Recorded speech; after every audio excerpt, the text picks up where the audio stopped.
आप सोचते हैं कि डायबिटीज सिर्फ हाई ब्लड शुगर का नाम है, तो फिर से सोचिए, क्या आप जानते हैं कि डायबिटीज दुनिया भर में क्रॉनिक किडनी डिजीज का सबसे बड़ा कारण है। मेरा नाम डॉक्टर अर्जुन सबरवाल है और मैं किडनी पेशेंट्स का ख्याल रखता हूं। मैं आपके लिए यहाँ एक अच्छी खबर लाया हूं।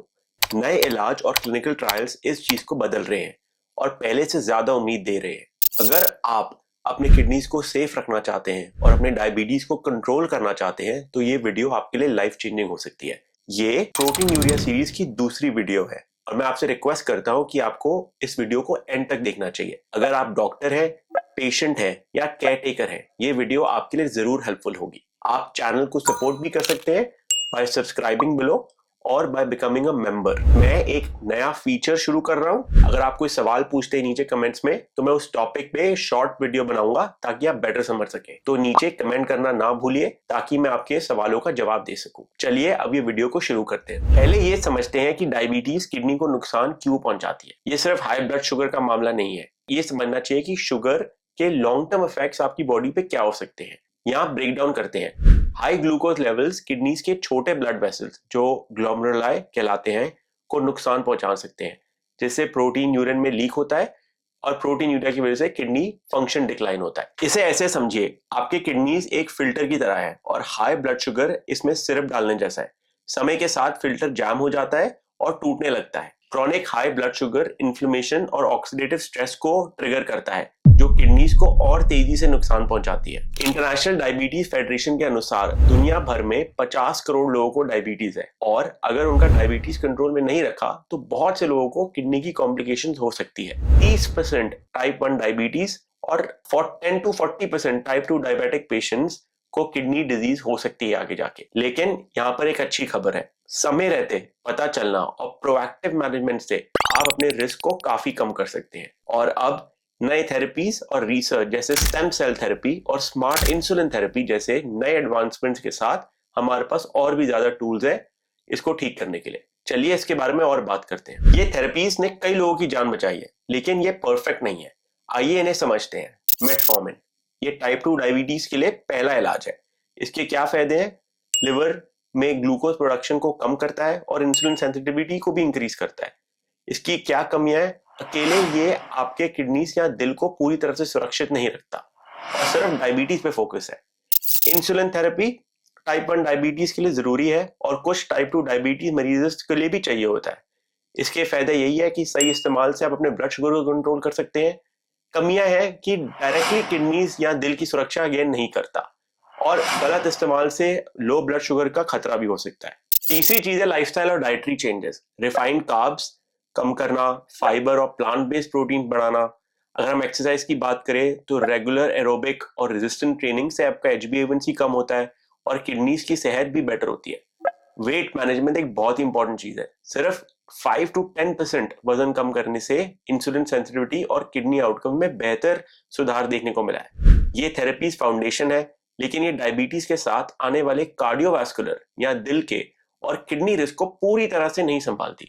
इसलिए नए इलाज का समय आ गया है और कुछ नई ट्रीटमेंट्स एक्चुअली गेम चेंजर है। इस लेटेस्ट पेपर में ये देखने को मिला है कि डायबिटिक किडनी डिजीज का इलाज में अर्ली डिटेक्शन होना चाहिए और पर्सनलाइज्ड इलाज होना चाहिए। वो सबसे इंपॉर्टेंट चीज है। ऑथर्स ने एडवांस बायोमार्कर्स और कॉम्बिनेशन थेरेपीज पर जोर दिया, जिससे हम किडनी फंक्शन को लंबे समय तक सुरक्षित रख सकते हैं।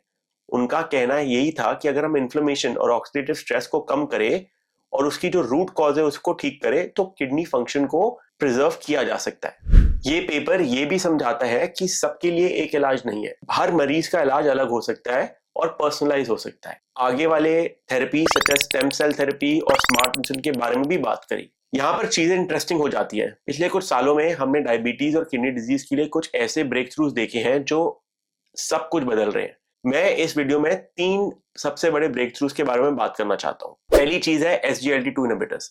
ये कैसे काम करते हैं? ये किडनीज में ग्लूकोज रीअब्जॉर्प्शन को रोक देते हैं, जिससे एक्स्ट्रा शुगर यूरिन के जरिए बाहर निकल जाता है। इसका फायदा क्या था? कई ट्रायल्स हैं, Credence trial, Dapa CKD trial, Empa CKD trial और एम्पाग्लिफ्लोजिन और हार्ट फेलियर ट्रायल भी थी, जिन्होंने दिखाया था कि ये किडनी डिजीज का प्रोग्रेशन 30 to 40% तक कम करती है, हार्ट हेल्थ को इंप्रूव करती है और कार्डियोवास्कुलर इवेंट्स को भी कम करती है। दूसरी चीज के बारे में जो मैं बात करना चाहता हूं वो है GLP-1 एगोनिस्ट। ये पिछले 2-3 सालों में काफी पॉपुलर हो गए हैं और देखा जाए तो वेस्ट में ऑलमोस्ट सोल्ड आउट है या बहुत मुश्किल से मिलते हैं।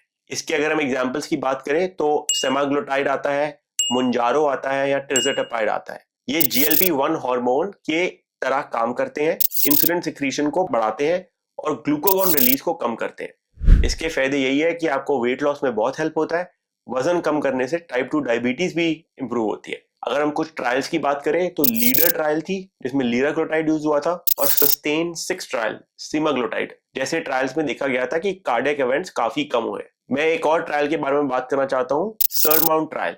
एक बड़ी रिसर्च स्टडी है जिसमें टिrzepatide, एक GIP-1 और GLP-1 रिसेप्टर एगोनिस्ट जिसको हम मुंजारो भी बोलते हैं, इसको देखा गया था पेशेंट्स में। कौन से पेशेंट्स में देखा गया था? ओवरवेट या ओबीस लोगों के लिए। इस ट्रायल के नतीजों से पता चला कि मुंजारो से लोगों को 20 to 30% वेट लॉस मिला, जो उनके मेटाबॉलिक हेल्थ पर अच्छा असर डालती है। ये रिजल्ट्स आने वाले समय में डायबिटीज, ओबेसिटी और उनसे जुड़ी किडनी डिजीज के इलाज के लिए भी बहुत उम्मीद जगाते हैं, क्योंकि वजन कम करने से ना सिर्फ ब्लड शुगर बेटर होता है बल्कि किडनी डैमेज का रिस्क भी कम होता है। तीसरी चीज जो मैं बात करूंगा वो है stem cell therapy. Medical news today में एक केस स्टडी आई थी जिसमें एक टाइप 1 डायबिटीज पेशेंट के मरीज को स्टेम सेल थेरेपी के बाद इंसुलिन इंडिपेंडेंस मिल गई। कैसे काम करती है? स्टेम सेल्स पैंक्रियाज में इंसुलिन प्रोड्यूसिंग बीटा सेल्स को रीजनरेट करने के लिए हेल्प करते हैं, जिससे डिजीज को इफेक्टिवली रिवर्स भी किया जा सकता है। अभी लेकिन शुरुआत है, कई साल लगेंगे इसको मार्केट में आने में और रिसर्च होने में, लेकिन ये आपको होप देती है कि टाइप 1 डायबिटीज के लिए एक फंक्शनल क्योर निकल सकता है, जिससे किडनी डैमेज और आने वाली कॉम्प्लिकेशंस भी कम हो सके। एक चौथी चीज है जिसके बारे में बात करूंगा वो है smart insulin. Researchers smart insulin develop कर रहे हैं जो ब्लड शुगर लेवल्स बढ़ने पर ऑटोमेटिकली एक्टिवेट हो जाती है, जिससे बॉडीज के नेचुरल रिस्पॉन्स मिमिक होता है। ये कांस्टेंट ब्लड शुगर मॉनिटरिंग की जरूरत को कम कर देता है और हाइपोग्लाइसीमिया का जो रिस्क है उसको भी कम कर देता है, जिससे डायबिटीज मैनेजमेंट और सेफर होती है और इफेक्टिव होती है।